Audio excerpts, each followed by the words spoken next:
Halo semuanya, jadi kali ini kita akan membahas mengenai beberapa materi yang telah kita pelajari selama satu semester ini. Ada psikologi, kesadaran, sensasi persepsi, attention dan memori, bahasa, intelijensi, problem solving, emosi, dan motivasi. Dan kami mahasiswa Universitas Erlangga jurusan Psikologi kelas 1 dari kelompok 6 dan berikut adalah anggota dari kelompok kami, ada Winda, Wahyu, Zevanya, lalu ada Afifa, dan Nindi. Baik teman-teman, selamat menyaksikan video ini sampai habis. Sebelum berangkat lebih jauh, kita akan membahas apa itu psikologi. Psikologi berasal dari bahasa kuno psyche yang berarti jiwa dan logos ilmu, dan dapat didefinisikan sebagai ilmu pengetahuan yang mempelajari tingkah laku dan proses mental, yang fungsinya untuk menjelaskan dan memprediksikan apa, bagaimana, dan mengapa tingkah laku itu terjadi, mengendalikan tingkah laku sesuai dengan psikologi terbagi atas 4 perspektif, yaitu perspektif biologis, perilaku, kognitif, dan sosial budaya. Kajian dalam psikologi adalah psikologi perkembangan, sosial, kepribadian, dan kognitif. Untuk wilayah terapan psikologi adalah psikologi sekolah yang menciptakan situasi mendukung bagi anak didik dalam kemampuan akademik, sosialisasi, dan emosi.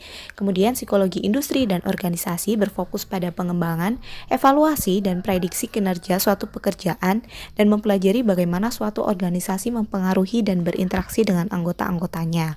Psikologi klinis, penerapan psikologi dalam memahami, mencegah, dan memulihkan keadaan psikologis individu ke ambang normal. Selanjutnya kita akan masuk ke kesadaran.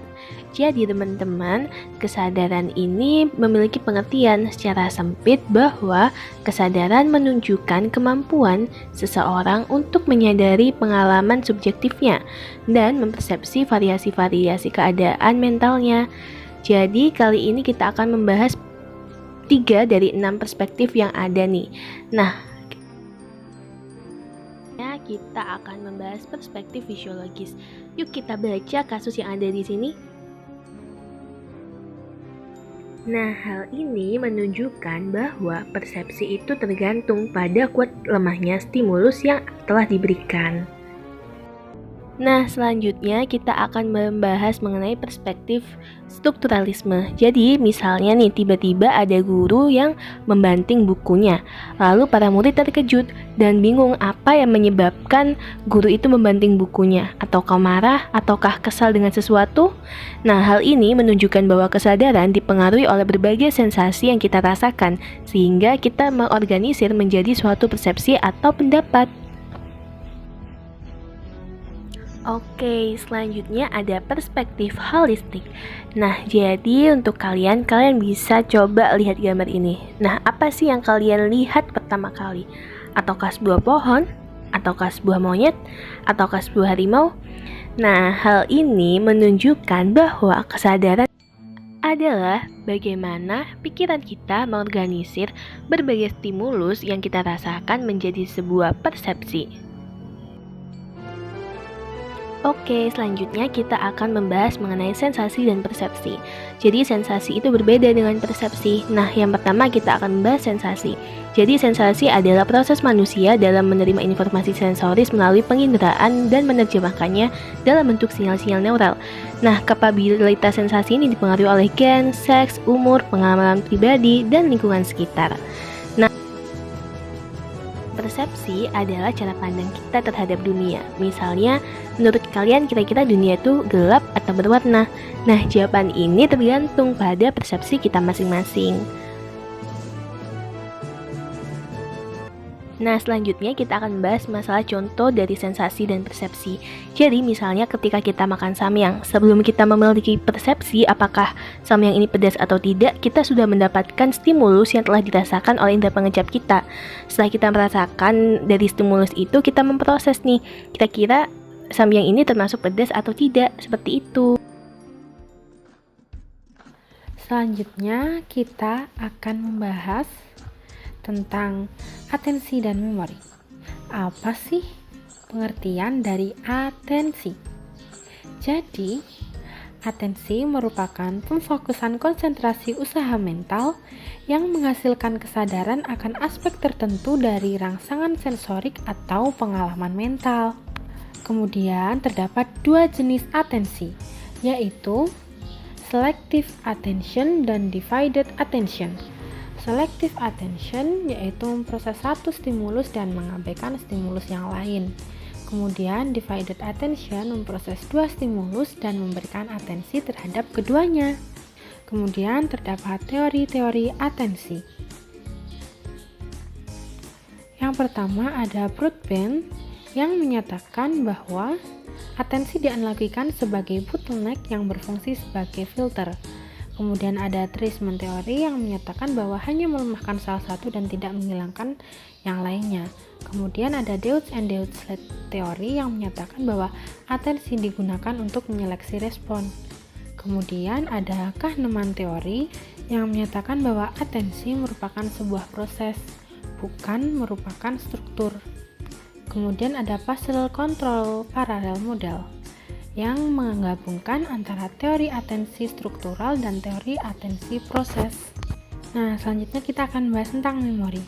Jadi, memori merupakan proses penyimpanan atau pemeliharaan informasi melalui tahap pengkodaan, penyimpanan, dan pengulangan kembali. Jenis-jenis memori. Terdapat 3 jenis memori, yaitu sensory memory, short-term memory, dan long-term memory. Sensory memory digunakan untuk menstimulus rangsangan dari organ penginderaan. Short-term memory digunakan untuk penyimpanan sementara, kemudian long-term memory digunakan untuk penyimpanan informasi yang bersifat lebih permanen. Kemudian terdapat episodik dan semantik memory. Episodik memory berkaitan dengan pengalaman individu, sedangkan semantik memory berkaitan dengan fakta tentang dunia. Hai semua, sekarang kita akan membahas tentang bahasa. Apa sih pengertian bahasa itu? Jadi, ini adalah pengertian bahasa menurut para ahli. Yang pertama, menurut Sternberg pada tahun 2009, bahasa merupakan sarana terorganisir untuk menggabungkan kata-kata untuk berkomunikasi. Kemudian, menurut Quinlan dan Dinson pada tahun 2008, bahasa merupakan sistem simbolik yang terdiri konstituen sistem dasar, dan sistem dasar ini diatur oleh aturan kombinasi. Kemudian, bahasa juga memiliki struktur loh. Yang pertama adalah fonem atau phonological, yaitu merupakan bunyi yang berfungsi untuk membedakan makna satu kata. Kemudian ada sintaksis, yaitu susunan atau komponen kalimat. Kemudian ada semantik, yang berarti makna dari sebuah kata. Kemudian ada juga pemahaman bahasa. Pemahaman bahasa ini bisa dilakukan dengan pemahaman bunyi, pemahaman kata, maupun pemahaman sintaksis. Kemudian terdapat pula proses produksi bahasa yang melibatkan area otak Wernicke dan Broca. Lalu dalam proses produksi bahasa juga terdapat beberapa gangguan. Yang pertama ialah anomia. Anomia merupakan orang yang tidak bisa menyebutkan nama dari suatu benda. Kemudian ada agrammatism. Ia memiliki pengetahuan tentang kata tetapi tidak mampu untuk menyusunnya. Yang ketiga ada apasia. Apasia ini mampu memahami namun tidak mampu memproduksi bahasa secara baik. Oke, selanjutnya kita akan membahas mengenai intelijensi. Jadi istilah intelligence ini berasal dari kata lain intelliger yang berarti memahami atau to understand. Nah, kecerdasan itu sendiri merupakan kumpulan atau kapasitas global individu untuk bertindak dengan sengaja, berpikir rasional, dan menangani lingkungannya secara efektif. Ini bersifat global karena mencirikan perilaku individu secara keseluruhan. Dan itu adalah agregat karena terdiri dari elemen atau kemampuan yang meskipun tidak sepenuhnya independen dapat dibedakan secara kualitatif. Untuk teori intelijensi ada 6, yaitu The General of G Factor dari Spearman pada tahun 1904, Multiple Factor of Intelligence dari Edward Lytton Dyke, Multiple Factor of Intelligence dari Thurston, Kettle and Horns Fluid and Crystallized Abilities, lalu ada Important Intermediate Structure dari Vernon Guilford, dan yang terakhir ada Carroll Tree Stratum Model. Jadi selanjutnya kita akan masuk ke materi problem solving. Jadi pada intinya problem solving ini adalah cara kita untuk menyelesaikan sebuah masalah. Jadi kita bisa tahu bagaimana jalan keluar yang kita lalui setiap kita mendapatkan masalah. Dan jenis dari masalah adalah masalah yang terstruktur dengan baik atau masalah yang terstruktur dengan buruk. Selanjutnya ada tahapan pemecahan masalah, yaitu dimulai dengan memahami masalah, kemudian merepresentasikan mental, dan memberi ruang untuk masalah. Faktor penyelesaian masalah yang pertama ada hipotesis penerapan aturan. Jadi, semakin mudahnya aturan diterapkan pada masalah, maka lebih cepat dan mudah dalam menyelesaikannya. Yang kedua ada hipotesis pembelajaran aturan. Masalah juga akan lebih mudah diselesaikan dengan aturan untuk memecahkannya lebih jelas dan cepat diambil. Sekarang kita akan masuk pada bagian emosi. Di sini terdapat definisi emosi menurut Barrett and Fossum dan juga menurut Darwis. Emosi itu berbeda dengan afeksi, di mana afeksi ini merupakan bahasan klinis atau medis, seperti laporan kondisi pasien. Emosi juga berbeda dengan mood, karena mood itu sesuatu yang tidak kita sadari, tidak ada penyebabnya, dan mood ini bersifat sementara. Emosi itu juga berbeda dengan temperamen, di mana temperamen ini merupakan emosi bawaan dan bersifat jangka panjang.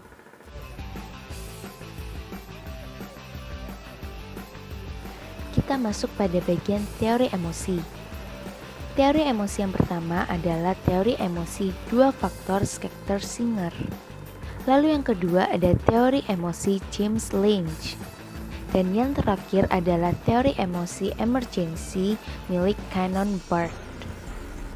Fungsi dari emosi sendiri itu cukup beragam, sebagai komunikasi, sebagai rasionalitas, sebagai heterostatis, sebagai kognitif, sebagai brain self communication, sebagai self regulation, dan sebagai memory.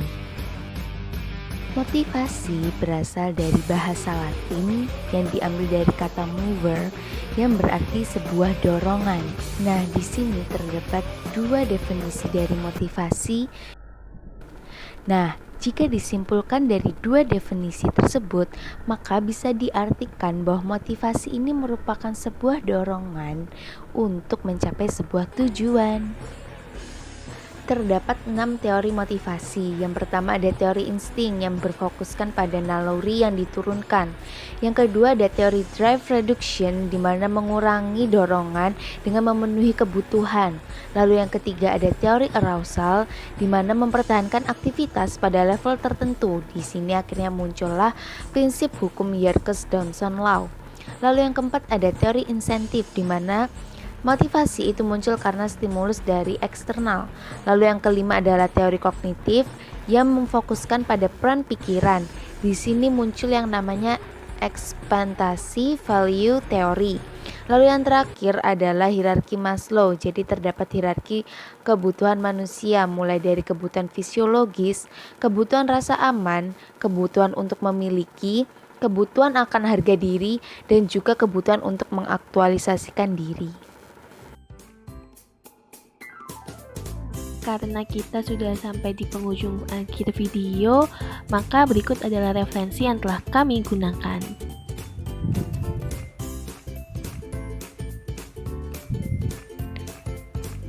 Terima kasih semuanya sudah menonton video ini sampai habis.